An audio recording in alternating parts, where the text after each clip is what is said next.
ஊராட்சிகளில் பணிபுரியும் மேல்நிலை நீர்த்தேக்க தொட்டி இயக்குபவர்கள் மற்றும் துப்புரவு தொழிலாளர்கள் பணி நிரந்தரம், காலமுறை ஊதியம், பணிக்கொடை, ஓய்வூதியம் உள்ளிட்ட கோரிக்கைகளை வலியுறுத்தி சென்னை பனகல் மாளிகையில் உள்ள ஊரக வளர்ச்சி இயக்குநர் அலுவலகம் அருகில் ஆர்ப்பாட்டம் நடத்தினர்.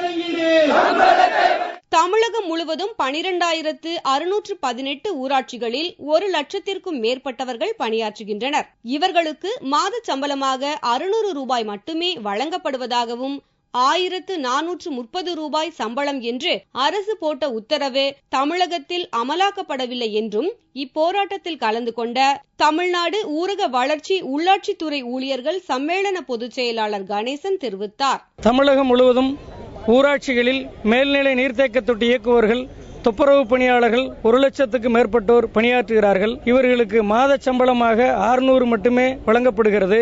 அகவிலைப்படி உயர்வும் வழங்கப்படவில்லை. பணிக்கொடை, ஓய்வூதியம் உள்ளிட்ட சலுகைகள் வழங்கப்படவில்லை. ஆகவே அரசினுடைய கவனத்தை ஈர்ப்பதற்காக ஊரக வளர்ச்சி இயக்குநர் அலுவலகத்திற்கு முன்னால் இந்த கண்டன கூட்டம் நடைபெறுகிறது. இந்த கோரிக்கைகள் தீர்க்கப்படவில்லை என்றால் புதிய சட்டசபை வளாகத்தில் முற்றுகையிடும் போராட்டத்தை அடுத்த கட்டமாக நடத்தப்போவதாகவும் ஆர்ப்பாட்டத்தில் கலந்து கொண்டவர்கள் தெரிவித்தனர்.